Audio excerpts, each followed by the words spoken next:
Power of the Holy People 4, March 10, 2011. Jesus said to the apostles that they could not do these miracles because of disbelief. In 1989, before I had a computer, I was typing letters to different churches and TV evangelists. I sent one to Kenneth Copeland, Robert Tilton, and the Church of Christ. These preachers were acting like they had all kinds of faith in God, and that's why I wrote to them. All three of them wrote me back with similar stories. They said when they got my letters, they started witnessing miracles at first, and then they stopped. What happened was they witnessed the miracle, and then they were shocked, surprised, dismayed, almost hysterical that they witnessed the miracles.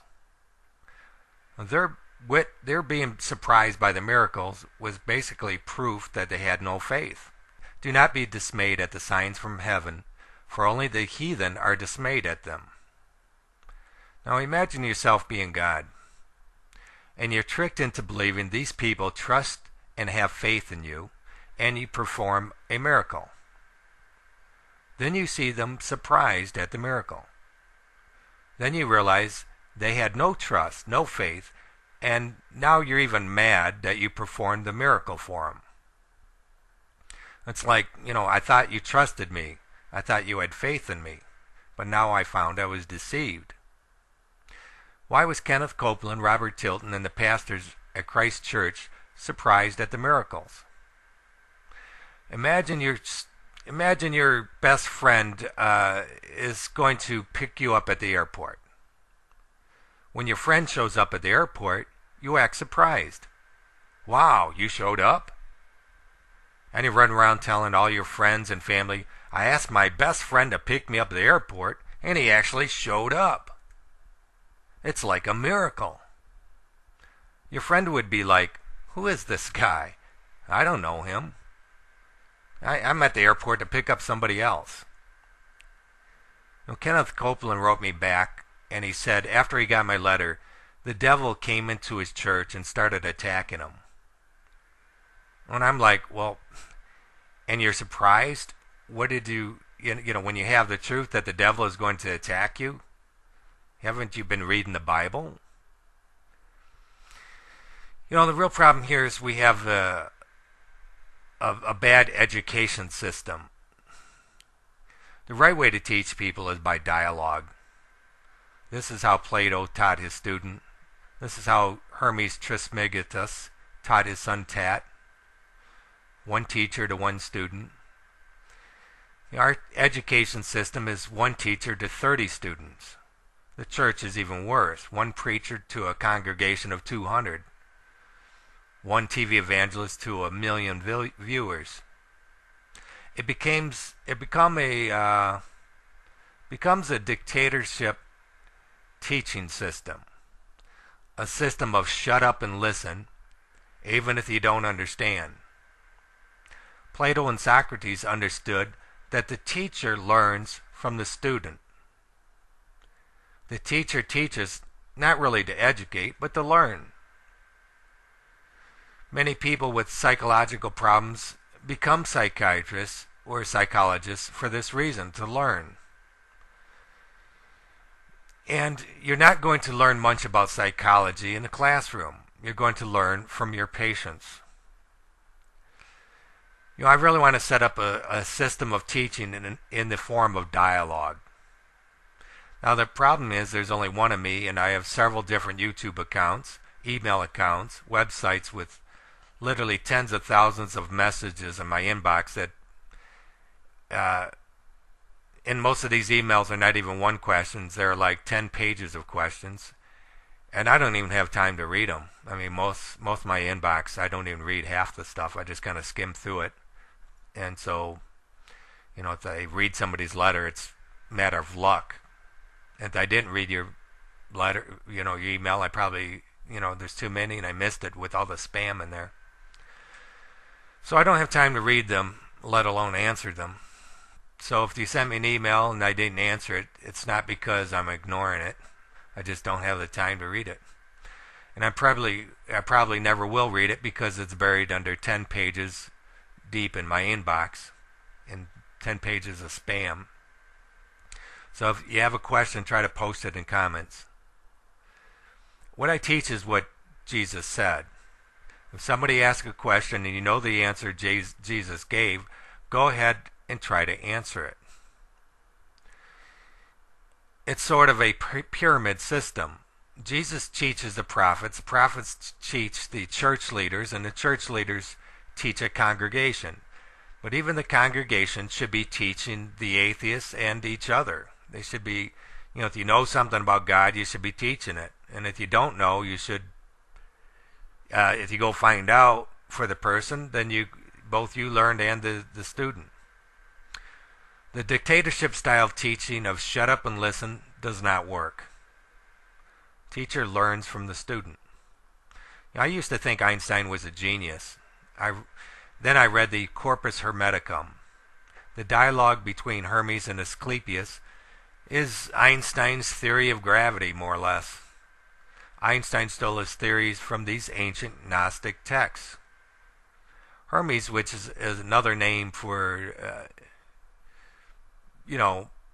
one of the initiates, Christ or Jesus, it's another teacher, tells Asclepius how the planets fall through space in the void.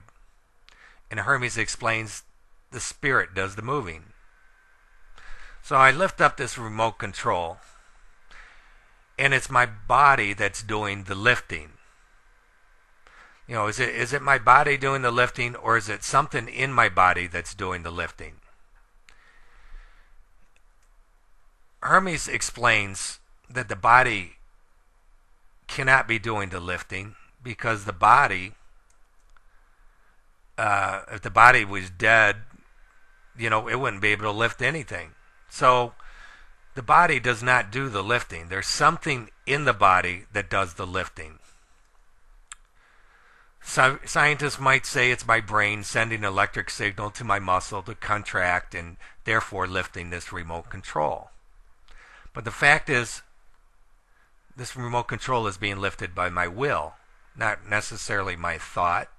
And I'm not, I'm not aware, I have no knowledge of electrons being sent to my muscles. And I have no clue to how that necessarily works. So it's not me lifting this here. It's not my body or my muscles, and it's probably not even my brain. It's my will that is. I don't even think I think about it. I want it to go up, I move it up. I want it to go down, it goes down. And the moving is done through the void. This is how the Egyptians built the pyramids. Einstein and the scientists could not figure this out. They read the Hermetic literature. They seen the lithographs on the pyramids on how the Egyptians built them, but they did not believe it.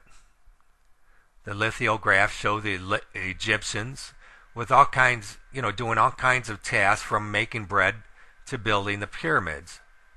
But what the lithographs show is an Egyptian wiping the sweat off his forehead in the desert with one hand, and with the other hand he's pushing a 200-ton stone. Well, if it's not the body that's moving the stone, it's something in the body that's moving the stone. In fact, there's something in the body that moves both the stone and the arm. And you might, you try to rationalize it as muscles, or electrons contracting muscles. You can rationalize it any way you want. But what they used to move the stones was something that was inside the body, in which they call the spirit or the soul or the will. And so that's something that does the moving. It doesn't matter if it's a 1-pound remote control or a 200-ton stone. When you lay your hands on the sick, it's not the body that does the healing. It's the something in the body that does the healing. It's like when you found the beginning, you find the end. The future can be found in the past. And the future is not going to be Star Trek, beam me up, Scotty. The future is going to be beam me to California, Lord. Then your body will dematerialize from where you are and reappear in California. Hermes explains how to do this to his son Tat. Tat wants to go to the top of the mountain, and he wills himself there. And it's God necessarily who's beaming him up, but basically he wills himself there by the something that's in his body. The scripture that the church has kept secret from the world because of the profits of industry is that when we find out who we are, we will be ashamed that we even created the automobile. And for thousands of years, we will be ashamed of ourselves as we watch millions of these automobiles rust and decay. We need to find that lost knowledge in these Gnostic teachings. Unfortunately, many of these texts are originally written in Greek, Hebrew, Aramaic, and have to be translated into English. And many of the words have no English equivalent. So much of the teaching is lost. If anybody knows a good modern English translation of the Corpus Hermeticum, let me know.